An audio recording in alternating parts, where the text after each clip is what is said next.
DD news की विशेष प्रस्तुति योग संवाद कार्यक्रम में आज हमारे समक्ष उपस्थित हैं आयुष मंत्री श्री सर्बानंद सोनोवाल जी। मंत्री जी, आपका हार्दिक स्वागत है डीडी न्यूज में। नमस्कार। माननीय मंत्री जी, हम आपसे जानना चाहेंगे कि हम सभी जानते हैं प्रधानमंत्री नरेंद्र मोदी जी की सरकार को 9 वर्ष हो गए हैं और इस संदर्भ में आयुष मंत्रालय के द्वारा किस प्रकार के विशेष कार्यक्रम आयोजित किए गए हैं? सबसे पहले तो मैं कहूँगा कि माननीय प्रधानमंत्री जी की मार्गदर्शन से, उनकी दिशा निर्देश से आज आयुष ने दुनिया में अपना पहचान बनाने में सफलता प्राप्त की है। और आप सबको मालूम है 2014 से लेकर आज तक आयुष को बढ़ावा देने के लिए प्रधानमंत्री जी ने जो कदम उठाई है, एग्जाम्पलरी इनिशिएटिव, जिसकी वजह से आयुष जाग उठा है। आयुष का हर सिस्टम, आयुर्वेदा हो, सिद्धा हो, यूनानी हो, सोहारिकपा हो, योगा हो, नेचुरोपैथी हो, होम्योपैथी हो, हर सिस्टम को बढ़ावा देने के लिए एजुकेशन, रिसर्च, इस सिलसिले में जो भी सहयोग किया गया है, इसके वजह से आज आयुष को देश और दुनिया ने जानने लगा है। और आयुष की जो भी उत्पादित सामग्री, जो आइटम है, सो इन आइटम ने भी आज दुनिया के बाजार में एक विशेष स्थान दखल किया है। तो ये संभव हुई है सिर्फ मोदी जी के विजन के वजह से, क्योंकि 2014 में मोदी जी ने पहले, तो आपको मालूम है इसके पहले एक विभाग हुआ करते थे आयुष, और देश के अंदर इतना इस विषय पर लोग चर्चा नहीं करते थे। और ये परंपरागत चिकित्सा पद्धति में कितना शक्ति है, इन चीजों को विशेष रूप से देश के अंदर लोगों का बीच में चर्चा नहीं हुई थी। लेकिन मोदी जी आते ही आयुष सेक्टर को विशेष रूप से मान्यता दी, इंडिपेंडेंट मंत्रालय गठन की, बजट बढ़ाए, 1 गुना 2 गुना नहीं 6 गुना तक बजट बढ़ाए। आप देखिए नेशनल आयुष मिशन 75 करोड़ से लेकर आज 1200 करोड़ तक, और आयुष का बजट 671 करोड़ से लेकर आप 3500 करोड़ तक बढ़ोतरी हुई है। इसका मूल कारण एक ही है, जब देश के नेता इन विषय को प्रायोरिटी सेक्टर में रखते हैं और व्यक्तिगत रूप से भी उन्होंने जो भी ध्यान दी है, निरंतर कोशिश की है, उन्होंने आयुष मंत्रालय को और हमारी जो अधिकारी है उनका साथ बार बार रिव्यू की। देश के अंदर हमारी इंस्टीट्यूशनल एस्पेक्ट पर हम कैसे आगे बढ़े, कैसे कदम उठाए, इसके लिए क्या क्या संस्था जरूरी है, अनुसंधान के लिए क्या क्या संस्था निर्माण करना जरूरी है, सारी प्रक्रिया को उन्होंने जिस हिसाब से बल दी है, इसकी वजह से आज आपने देखी है कि आयुष को देश तो जानने लगा ही सही, दुनिया में भी आज आयुष का क्रेडिबिलिटी बढ़ चुका है, एक्सेप्टेबिलिटी बढ़ चुका है, पॉपुलैरिटी बढ़ चुका है। और दुनिया के अलग अलग देश हिंदुस्तान का साथ रिसर्च के सिलसिले में, अध्ययन के सिलसिले में अब एमओयू करने लगे हैं। और हमारी भी यही कोशिश रही दुनिया में इसके अधिक लोगों का पास जानकारी हो, इसके लिए हमारे शेयर अलग अलग इंस्टीट्यूशन, यूनिवर्सिटी में प्रतिष्ठा की गई है ग्लोबल एस्पेक्ट पर। तो मुझे लगता है कि आज एक बात तो कहना ही होगा, without any hesitation, we must salute honourable prime minister Narendra Modi ji, because of his untiring effort, and now it is cabinet level of ministry has been promoted from independent ministry to cabinet ministry. So that indication is very clear and distinctive that he wants by heart to promote Ayush for the cause of the mankind. क्योंकि आयुष के जरिए अलग अलग रोगों का जैसे निरामय होते हैं, इलाज होते हैं, और इसकी वजह से आज आपने देखी है कि कोरोना काल में भी आयुष प्रोडक्ट ने लोगों को कितना बड़ा राहत दी है। और आयुष की तरफ से जो भी एडवाइजरी दी गई थी, इस एडवाइजरी को जब लोगों ने पालन की तो इस संक्रमण से भी, भयंकर संक्रमण से भी लोग बच गए। तो ये सब हुई माननीय प्रधानमंत्री जी के मार्गदर्शन और उनकी परामर्श की वजह से। तो मैं तो यही कहूँगा, आप आयुष निरंतर इस कार्यक्रम को आगे बढ़ाने में लगे हुए हैं। जी, आपने माननीय प्रधानमंत्री जी की योजनाओं को बताया, उनकी दूरदर्शिता को बताया, और कोविड महामारी के समय में जो आयुष के द्वारा सभी को मदद पहुंचाई गई है उसके विषय में बताया। हम ये भी जानना चाहेंगे कि आयुष मंत्रालय के द्वारा युवाओं को रोजगार के क्षेत्र से जोड़ने के लिए किस प्रकार के आप अवसर प्रदान कर रहे हैं? देखिए, मैं एक उदाहरण देना चाहता हूं कि इंटरनेशनल डे ऑफ योगा, तो योगा पहले देश और दुनिया में अलग अलग संस्था इन विषय को लेकर अपने कार्यक्रम रचना की थी, और उन्होंने विशेष रूप से एक प्रकार आप सही कहे तो ये सीमित रहे, लेकिन परम आदरणीय प्रधानमंत्री जी ने अंतर्राष्ट्रीय लेवल पर योग को प्रतिष्ठा की। जब यूएनओ में जनरल असेंबली में प्रस्ताव रखी तो दुनिया की देश ने, विश्व का अलग अलग देश ने उसको स्वीकार की है। तो 2015 से लेकर लगातार 8 एडिशन तक आपने देखी है, हर साल लोगों का भागीदारी बढ़ने लगे, जन भागीदारी बढ़ने लगे, और लोगों को आज ये उपलब्धि हुई है जब जिन लोगों ने कॉमन योगा प्रोटोकॉल से अपने आप को शामिल की है, दैनिक योग अभ्यास करने लगे हैं, उनको भी महसूस हुई है ये अपने जीवन के लिए कितने उपयोगी है। तो इस विज्ञान की भाषाओं को आज परम आदरणीय प्रधानमंत्री जी ने आगे बढ़ाने के लिए जो भी कदम उठाए, इसकी वजह से आज आपने देखी है हर साल हमारे कार्यक्रम में देश और दुनिया में अधिकतर देश शामिल हुई और उनकी संख्या बढ़ने लगे। पिछले साल हम लोगों ने तो करीबन 23 करोड़ लोगों को इस कार्यक्रम में शामिल करने में सफलता प्राप्त की। इस बार भी हमारा लक्ष्य है 25 करोड़ तक हम जाए। तो इसलिए मैं मानता हूं कि आज परम आदरणीय प्रधानमंत्री जी ने जिस हिसाब से हमें हौसला दी है, हिम्मत दी है, दिशा दी है, इसकी वजह से आज इस कार्यक्रम को सिर्फ देश के अंदर नहीं, दुनिया में इस कार्यक्रम का बढ़ाने के लिए हमने कदम रखी है। तो आपने जो सवाल की है कि रोजगार के सिलसिले में, आपको मालूम है जब जितना इसका मांग बढ़ेगा, लोकप्रियता बढ़ेगा, उसमें काफी अपॉर्चुनिटी आएंगे। हमें योगा मास्टर्स, ट्रेनर्स का आवश्यक होंगे। तो अलग अलग देश के साथ अभी जो समझौता होने लगे हैं, अलग अलग संस्थाओं के साथ, मुझे लगता है कि हमें ही, हिंदुस्तान को ही इस विषय पर नेतृत्व देना होगा, क्योंकि माननीय प्रधानमंत्री जी के नेतृत्व ने आज विशेष रूप से आयुष सेक्टर को दुनिया में एक विशेष मात्रा दी है, जिसकी वजह से आज WHO ने उनकी एक्सटेंशन कार्यालय दुनिया की, हिंदुस्तान में ही उन्होंने, पहला देश है हिंदुस्तान जहां उन्होंने स्थापना की है। तो इससे साफ मतलब है कि अगले दिनों में हमें ही इस सेक्टर को नेतृत्व देना होगा। तो नेतृत्व देने का मतलब है इस ट्रेडिशनल सिस्टम मेडिसिन को पोजीशन करना होगा, इसका भविष्य में रेगुलेटरी फ्रेमवर्क कैसा होना चाहिए, पॉलिसी कैसा होना चाहिए, हर देश इस विषय को कैसे सही ढंग से आगे बढ़ाए। तो मुझे लगता है कि ये हमारे लिए सुनहरा मौका है, हमारी नई पीढ़ियों के लिए सुनहरा मौका है। और योगासना को अभी स्पोर्ट्स का मर्यादा दिया गया है। तो मुझे लगता है कि अभी lot of opportunities are coming now.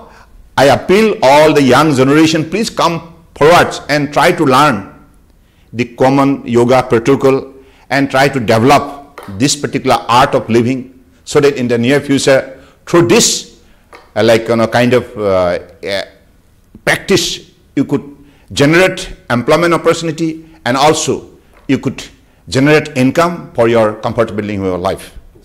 मंत्री जी, वैज्ञानिक आधार पर पारंपरिक जो चिकित्सा है उसको पहचान दिलाने के लिए भी अगर आयुष मंत्रालय द्वारा कोई कार्य किए जा रहे हैं तो उसके विषय में भी आप हमें बताएं। देखिए, एक बात है, हम लोगों को परम आदरणीय प्रधानमंत्री जी ने जो निर्देश दी है, दोनों मंत्रालय, ministry of health and family welfare, ministry of Ayush, दोनों मंत्रालय को कहा गया है आप दोनों मिलकर काम करिए, क्योंकि दोनों का उद्देश्य एक ही है, prevention of disease, preservation of human health, for holistic human health and wellbeing. अगर यही सही है तो आप दोनों को एक साथ मिलकर काम करना चाहिए। ताकि दोनों सिस्टम हम जनता के लिए उपलब्ध कराए। तो आज आदरणीय प्रधानमंत्री जी के निर्देश के मुताबिक दोनों मंत्रालय ने पिछले 2 साल लगातार इस विषय पर हम लोग काम करते आए हैं। तो हमने पहला आपने देखा है सफदरजंग हॉस्पिटल में एक यूनिट भी हमने इंटीग्रेटिव मेडिसिन का यूनिट भी हमने शुरू की है, और उसी हिसाब से भविष्य में हमारा यही लक्ष्य है कि हर एम्स में यूनिट बने और हर स्टेट हॉस्पिटल हो, डिस्ट्रिक्ट हॉस्पिटल हो, कम्युनिटी हेल्थ सेंटर हो, लाइक प्राइमरी हेल्थ सेंटर हो, हेल्थ एंड वेलनेस सेंटर हो, यानी कि जमीनी हकीकत का साथ दोनों पद्धति को जोड़ने के लिए हम लोगों ने लगे हुए हैं। तो मुझे लगता है कि आज मॉडर्न एंड ट्रेडिशनल दोनों साथ काम करने के लिए जो भी फैसला ली गई है, इसकी वजह से भविष्य में लोगों को बहुत राहत मिलेगा और निश्चित रूप से एक सरल जीवन, खुशी जीवन हासिल करने के लिए लोगों को सही रास्ता मिलेगा। मंत्री जी, जैसे हम बात कर रहे थे कि आयुर्वेद के सेक्टर में, स्वास्थ्य के सेक्टर में आपके मंत्रालय के द्वारा जो रोजगार है, उसके जो अवसर सृजित किए जा रहे हैं, उसके विषय में हम आपसे जानना चाहेंगे किस प्रकार से आपने इस पर कार्य किया है। युग के सिलसिले में अगर आप देखें तो जो मार्केट का जो सर्वे रिपोर्ट है, सर्विसेज एंड मैन्युफैक्चर दोनों को अगर आप देखें तो कुल मिला के $2.6 बिलियन का है इसका वैल्यू। और अगले दिनों में जिस हिसाब से उनके क्रेडिबिलिटी और एक्सेप्टेबिलिटी बढ़ रहा है दुनिया में, $80 बिलियन तक ये मार्केट बड़ा होने का संभावना है। तो इससे कितनी हजारों लाखों युवाओं को रोजगार मिल सकता है।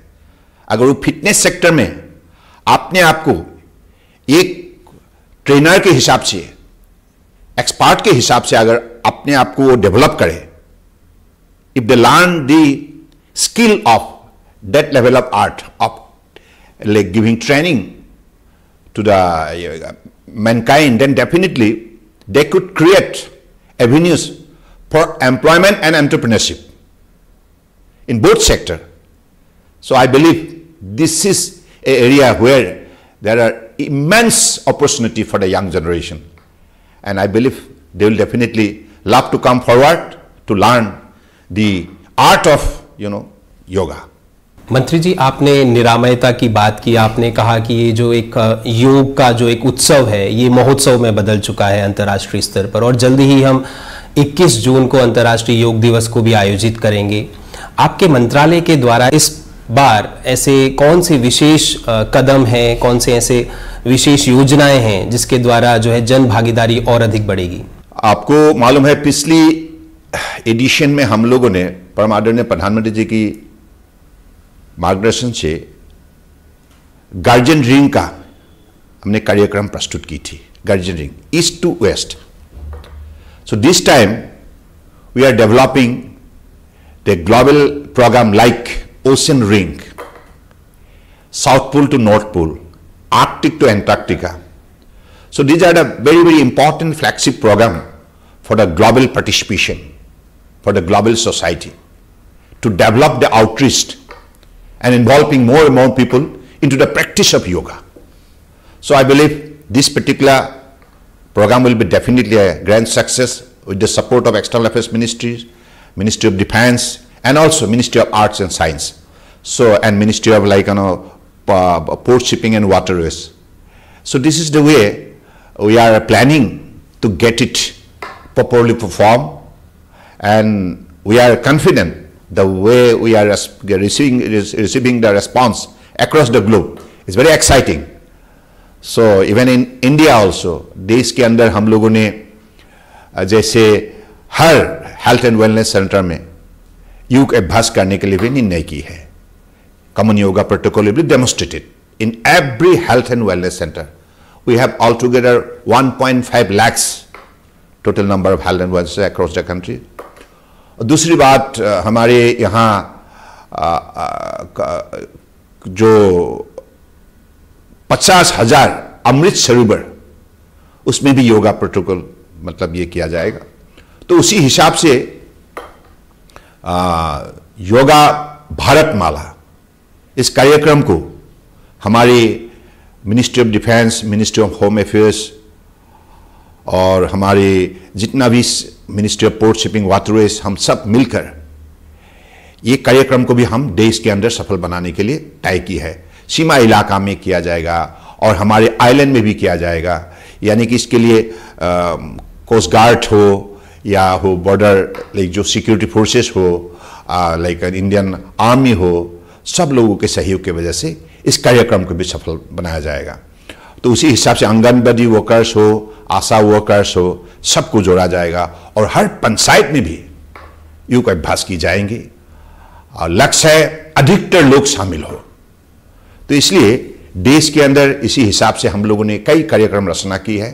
मुझे लगता है कि इस बार निश्चित रूप से मैंने जो देखी है, अब तक 100 दिन का काउंटडाउन से हम लोगों ने अब तक जो रेस्पॉन्स हमें मिले हैं देश के अंदर, यह साफ जाहिर है कि संख्या बढ़ेगा और जन भागीदारी बढ़ेगा और ये एक बड़ा जन आंदोलन के रूप में उभर के आएंगे।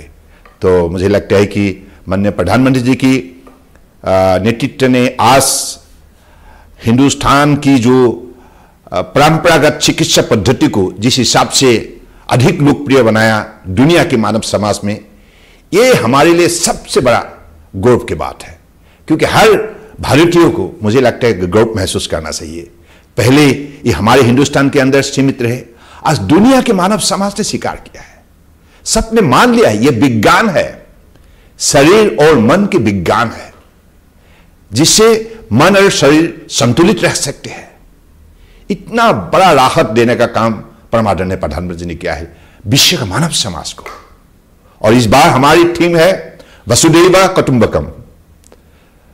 और हमारे यहां आपको मालूम है कि हिंदुस्तान G20 और एससीओ ये दोनों ये का मतलब अध्यक्षता कर रहा है। तो अब अधिकतर देश हिंदुस्तान में भी उनके प्रतिनिधि इस कार्यक्रम में जुड़ेंगे। मंत्री जी, आपने एक अंतर्राष्ट्रीय स्तर पर भारत की पहचान को योग के माध्यम से, आयुर्वेद के माध्यम से, या तो मैं कहना चाहूंगा कि आयुष के माध्यम से आपने बताया। योग सेक्टर में जो अंतर्राष्ट्रीय स्तर पर जो प्रशिक्षकों की जो कमी अभी है, उसको कैसे आप दूर कर रहे हैं? क्या आपने ऐसी योजनाएं बनाई हैं? उसके विषय में भी आप हमें बताइए। देखिए, आप हमारे Morelia national institute of yoga संस्था के जरिए और अलग अलग जो भी नेशनल और इंटरनेशनल रेपुटेड जो संस्था है, और दिन रात लगे हुए हैं इस विषय को आगे बढ़ाने के लिए। और इसके लिए जो भी सर्टिफिकेशन की फ्रेमवर्क चाहिए वो भी हमने प्रस्तुत की है। तो इसलिए इसकी मतलब जो भी कमी नहीं रहेगा, दुनिया की अपेक्षा के मुताबिक भारत कैसे उनको मानव मतलब संसाधन वो दे सके, यानी कि हमारी तरफ से दुनिया की अपेक्षा के मुताबिक, मांग के मुताबिक हम कैसे उसको योगा ट्रेनर्स हम दे सके, इसके लिए हमारा पूरी तैयारी चल रहा है। तो जिस देश का साथ हमारा एमओयू हुई है, उसी देश को उसी हिसाब से हमारी तरफ से इस कार्यक्रम को सफल बनाने के लिए हमने अपनी तरफ से जो भी सहयोग करना चाहिए वो सहयोग करते आए हैं। तो हमारी ये जो कार्यक्रम है इंटरनेशनल डे ऑफ योगा, इस कार्यक्रम से अधिकतर जब देश शामिल होते हैं, उसी देश की जनता की अपेक्षा के मुताबिक निश्चित रूप से India being I believe the pioneer of this particular art of yoga will have to shoulder the responsibility, because WHO has given this responsibility to us, Global Center for Traditional Medicine। और अभी हर sector में, चाहे आयुर्वेदा हो, यूनानी हो, सिद्धा हो, सोहारिकपा हो, योगा हो, नेचुरोपैथी हो, हर सेक्टर में हमें ही नेतृत्व देना होगा। तो इसलिए अगले दिनों में जो भी एक्सपर्टीज, डोमेन एक्सपर्ट इस सेक्टर में चाहिए, इसके लिए हमारा इंस्टीट्यूशन मैकेनिज्म बन चुका है। माननीय मंत्री जी, आप स्वयं योगाभ्यास करते हैं, नियमित रूप से करते हैं। योग के जो प्रेमी हैं उनके लिए आपका संदेश? मैं सभी योग प्रेमी से विशेष रूप से आह्वान करता हूं, आप हर दिन योग अभ्यास निश्चित रूप से कीजिएगा, क्योंकि योग अभ्यास से आपके मन और तन दोनों संतुलित रहेंगे और आपके जीवन आनंदित रहेंगे। तो इसलिए मैं चाहता हूं कि परम आदरणीय प्रधानमंत्री जी ने हमें दुनिया के मानव समाज को योग के जरिए जोड़ने के लिए जो मार्गदर्शन दी है और विश्व शांति के लिए भी योग के जरिए हमको आगे बढ़ने के लिए उन्होंने जो सुझाव दी है, मुझे लगता है कि सबको इस विषय को विशेष रूप से स्वीकार करना चाहिए, बड़ी निष्ठापूर्वक, और भक्ति भावनाओं से आप योग से जुड़ जाइए, योग अपने जीवन का पद्धति बनाइए। मंत्री जी, आपने योग के सकारात्मक प्रभावों को बताया और साथ ही आयुष मंत्रालय के लक्ष्यों को भी हमारे दर्शकों तक बताया। इस योग कार्यक्रम में, इस योग संवाद कार्यक्रम में हमसे जुड़ने के लिए, बातचीत करने के लिए आपका विशेष आभार, धन्यवाद, नमस्कार। नमस्कार।